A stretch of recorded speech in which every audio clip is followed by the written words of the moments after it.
Since we don't have a lot of time and we don't want to strain your attention even more, we will get straight to the questions. My first question would be for Mr. Berg.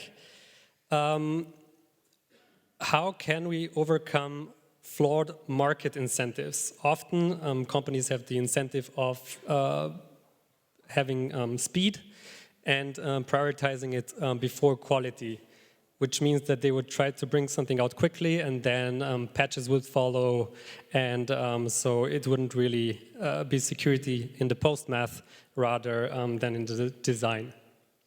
I think I've been told that this is the fun part now of the, but I think this topic is not a fun topic, to be honest, and therefore it's quite tough to answer. What I see is maybe 2 or 3 years ago, we saw cybersecurity is a nice to have, was a nice to have topic. And especially me talking for the whole industry. I have over 2,600 companies in Germany we're representing. What we saw the last maybe 18 months is a big change in cybersecurity and awareness.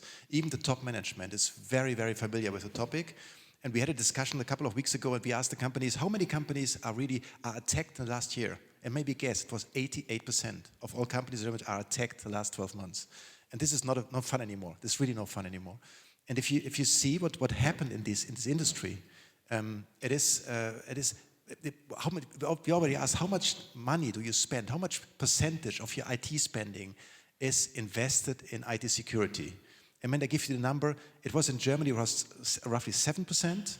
And we encourage everyone to spend between 15 and 20%. I think this is the number we at Bitkom and BDI, we say this, you should invest. You see larger companies invest more percentage-wise than smaller companies. But it's so many people are attacked. That means, therefore, it's not fun anymore. It is a real topic, it's a very important topic, and we heard it all the day, or during the day, that is super important.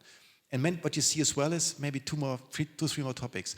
You see this security by design approach, that you see that it gets in hardware and software, it's included, and we see it's much more important, and many more questions. And the other topic is the ease of use of software.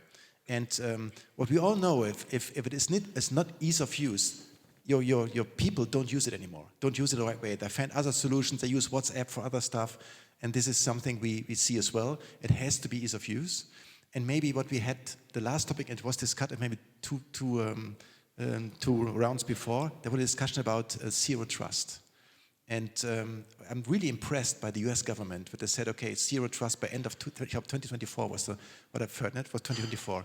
This is a big step, and this is a big achievement, because not only the external firewall, an internal firewall as well, because what we saw as well is that over the half of all attacks coming from internals, not from externals. And this is maybe how I see this, and there's a big change in mind, it's a big change in the whole management teams, and this is very, very good development. That's more or less what I'm seeing. Thank you so much for those words, which already are really important, like zero trust, but also insider threats, which need to be addressed throughout companies. If we continue about the market flaws and that idea, is there also market flaw perhaps coming from users which want rather usability than security? And on that point, I'd like to ask Sven to share his insights. Let me clarify first something about the Cyber Innovation Hub, because I'm pretty sure you will be requesting me after this show here about cybersecurity products. We deal with every digital problem of our soldiers. Cyber is just a minimal part of that, first of all. So regarding users, we are talking directly to soldiers and about their problem that they have on the battlefield and so on. And to be very honest to you guys, cyber is not the main problem at all. Yeah. So they have really problems on the battlefield, analyzing data, getting clarification about the opponent as well. So it's about values and functionalities, basically. Cybersecurity, it's not a really big issue.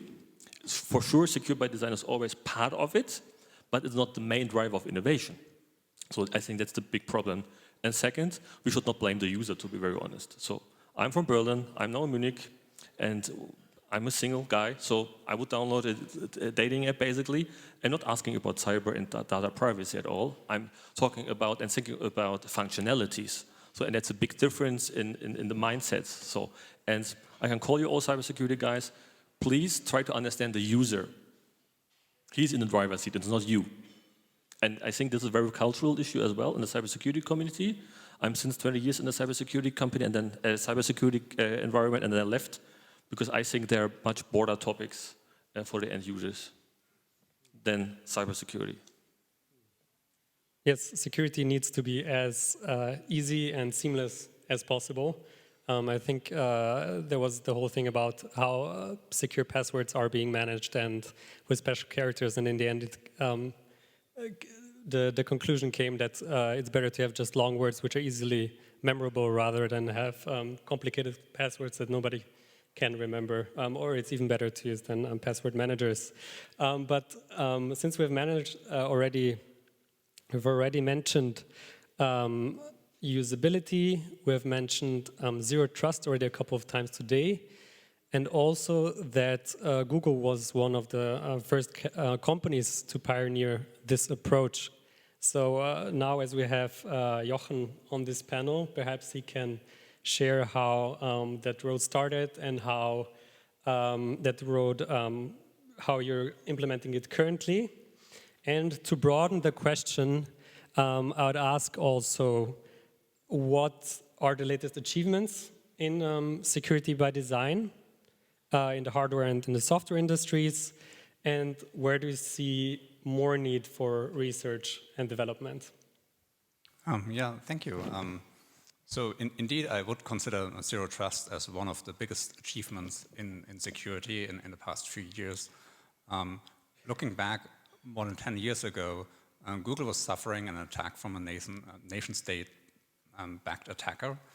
And at that point, instead of just fixing the vulnerabilities that were used by that attacker, we took an approach and took a step back and redesigned our system to this, what we now call zero trust. So the idea is that instead of relying on a firewall, on a perimeter to decide who you trust and who you don't trust, you trust nobody. But everybody who wants to access your systems has to authenticate themselves, and they have to authenticate the hardware they're using to communicate with the system. And fast forwarding to today, right, like where during the pandemic, we were forced all to quickly move to working from home. This is a setup now that works for all Googlers, right? Like where we have machines at home. We're not relying on a VPN, but we can directly continue to work in the zero trust environment. And so I'm also really proud that we are now rolling out this technology to more and more users. It's part of the Google Workspace and cloud offering, where you can support scenarios like bring your own device without having to rely on VPN or having to trust each and every endpoint. But I think zero trust is also more than that, right? So you can also look at setups where you have different microservices, even in different clouds, talking to each other, where you want to have this kind of zero trust. Or looking at the web browser, Chrome, which I'm working on, we're also employing a zero trust systems there, where we are sandboxing untrusted content from the web away from the privileged browser process to secure the user. Right? So I think zero trust is really, it's a keyword that encompasses a lot of security innovation. Are there any trade-offs in implementing zero trust or security by design more broadly? Or is that a hurdle that's kind of slowing down things? So, I mean, as I said, right, like it was something that we started more than 10 years ago. So certainly that was a long stretch. And so I wouldn't say it is easy. However, if you nowadays start from scratch, right, you start with security by design, I think incorporating zero trust is actually not much of a hurdle, right? And then for me as an end user, it's actually easier, right? Like I don't have to install a VPN. My system administrator doesn't have to worry about me using maybe an outdated operating system or something, but this is all automatically checked, right? So part of the zero trust assumption is that my machine also has to prove that it's running up-to-date software, that I have a screen lock configured and so on. So I believe that actually good security really should be invisible, right?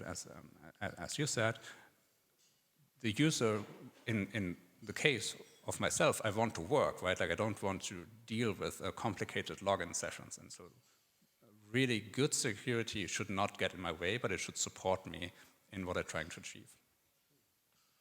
Thank you. Now we've talked about technology. Let's move to talk about the human element.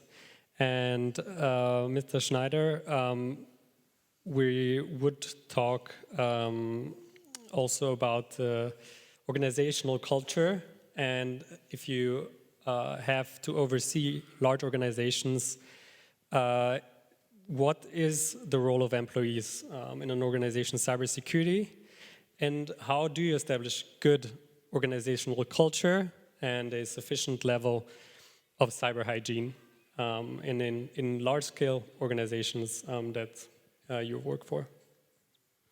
First of all, I would say the employees is the crucial role. We, at Allianz, they are working 150,000 employees, 150,000. But before I answer the question with cybersecurity and employees and cyber hygiene, I would say, what is the real problem? Because sometimes I have the feeling we are not discussing the real problem. The real problem is not that we invented the cyberspace. Yeah, we invented it, and when you are in the cyberspace, it's no problem. But we connected the cyberspace with the analog world. And when something is going wrong in the cyberspace, it has effects that something goes wrong in the analog world, because we connected both. Yeah?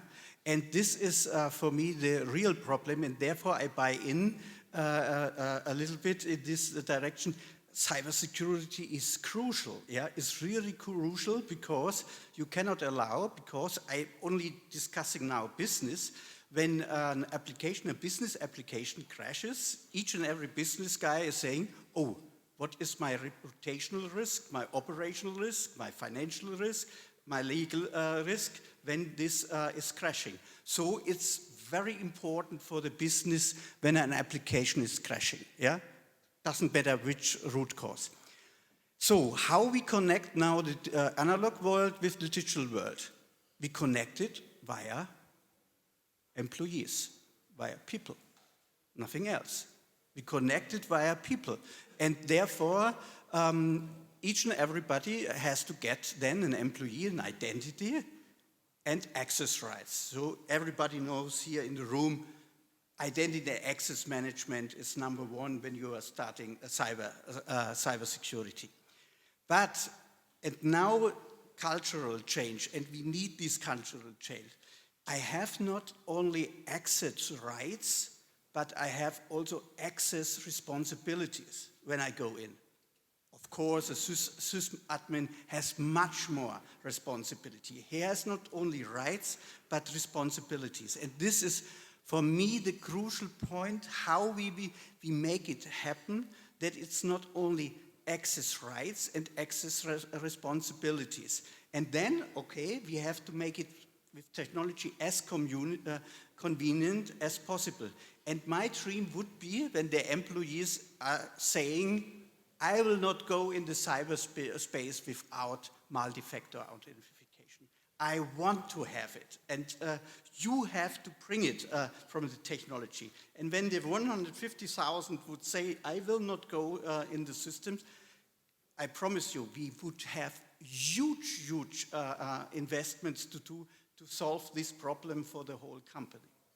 You said, I'm surprised, you said, if the machine crashes, your biggest problem. I think there are a few companies or a few people who would be very interested in your data as well. Don't you think so? Of course. I personally am very interested, to be honest. Yeah, of course. But then also then this application is crashes when you are... It's not a crash, I just... you steal it, yeah, of course. Yeah, of course. I think isn't this the most important thing, the most critical issue? If Allianz gets maybe losing all the data, including financial data, including accounts, everything? Of course, when our Active Directory is crashing, we have a huge, because no application is running anymore. When our data is stolen, no application can do a job, and we have a huge reputational risk, and for a lot of applications, huge. So therefore, no doubt, zero trust, and also not only the tech companies going in this direction. Yes, we have to check each and every access to the data, whether it's a legitimate access or not. Therefore, this thinking that you cannot trust the perimeter is also coming more and more in the, not only in the tech company, but the normal business, I would say. You mentioned not only access privilege, but also access responsibility. And the people in the company who have the largest responsibility are CEOs. Yeah, and a little bit for the fun factor. We said, okay, a very critical point is in cyber hygiene, of course, emails. Yeah, we invest a lot that no malware coming via email, but you never know, and the hacker found ways. Therefore, we are doing training and phishing campaigns, and this pays off. Yeah, when you are regularly training all the 150,000 people, you see sooner or later it's getting better and better. So the responsible on the IT side is that you are really train your people and give them convenient solution that they can do secure business.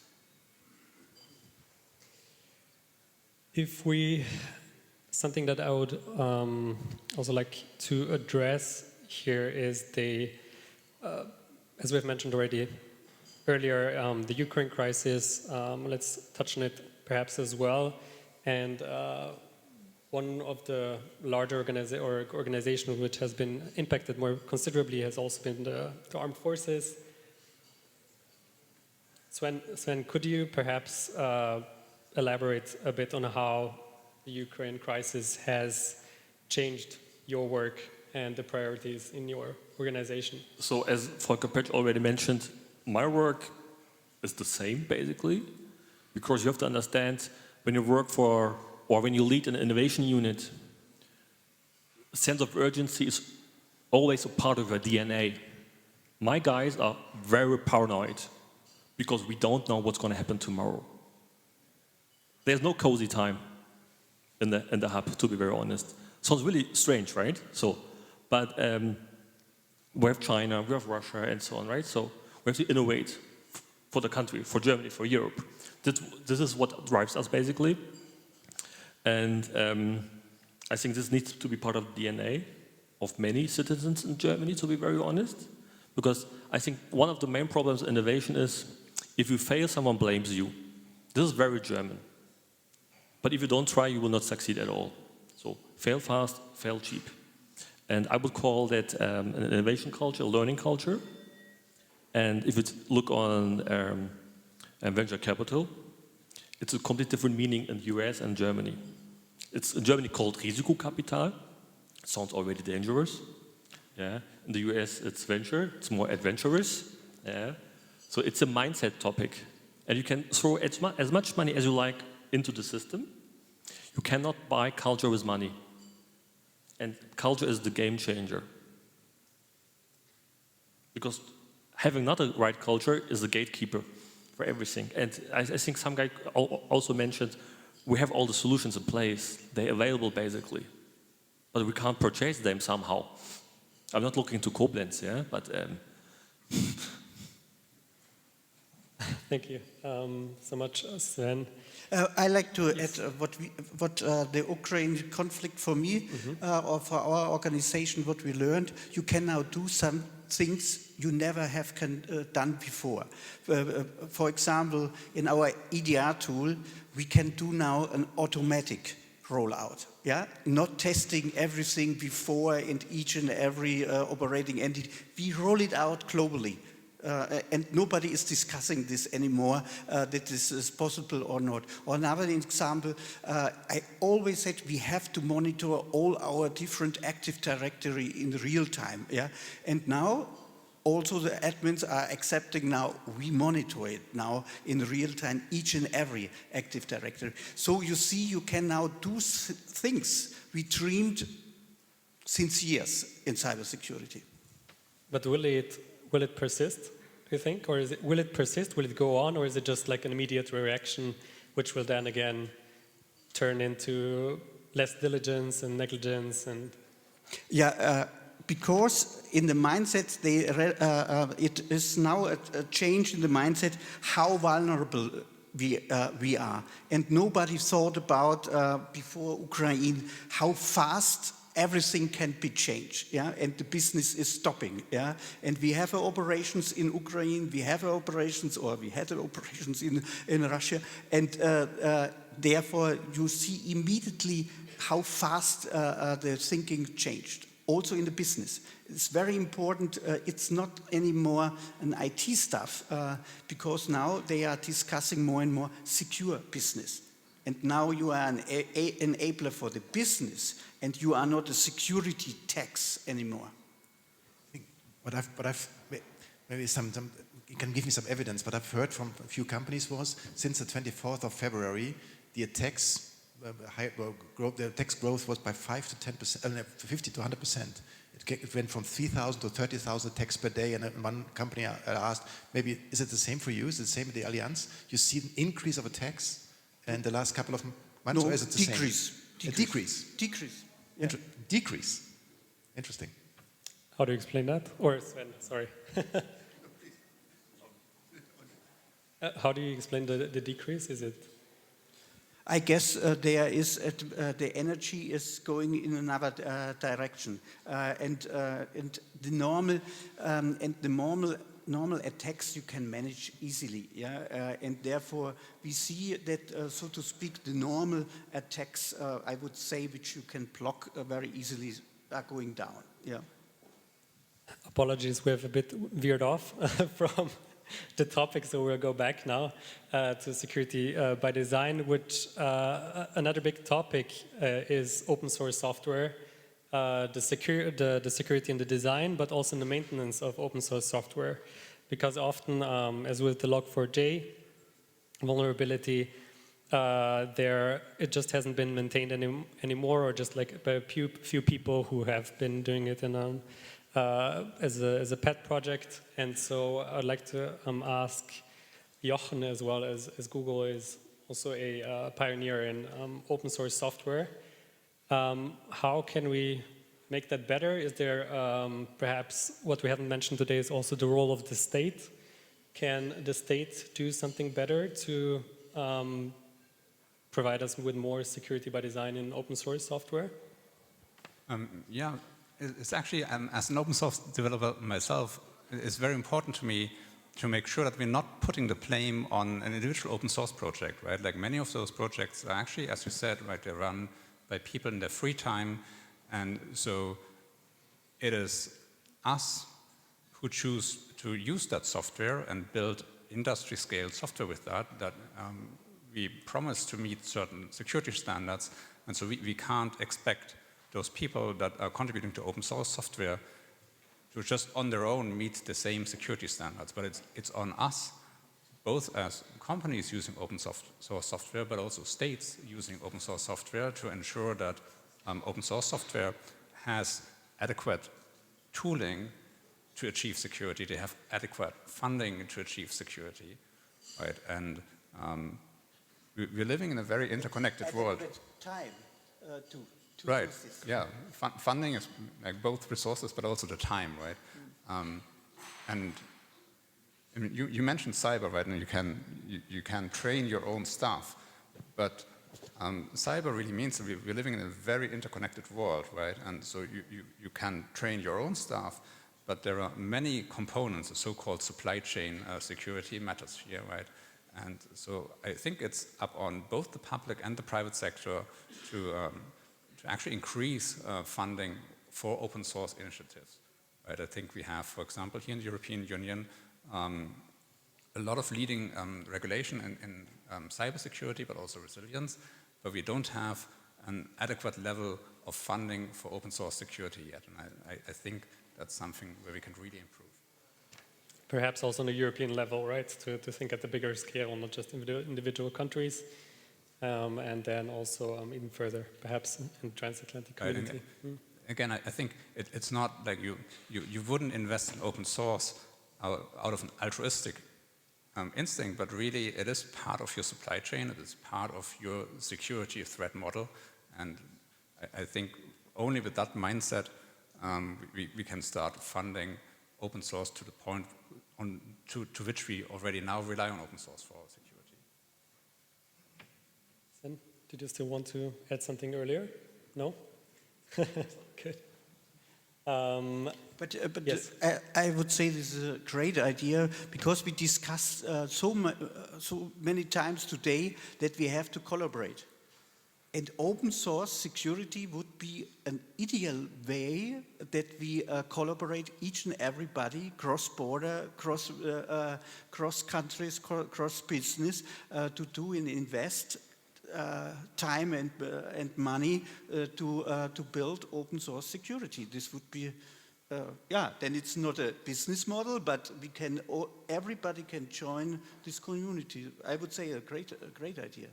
But I mean, you mentioned earlier, right? Like if your servers are crashing, it is a business problem, right?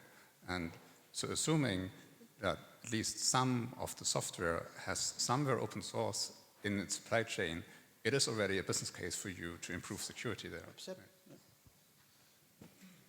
At this point, we would like to conclude this panel. Thank our speakers again that they joined us and delivered us such an interesting and engaging conversation. Thank you so much.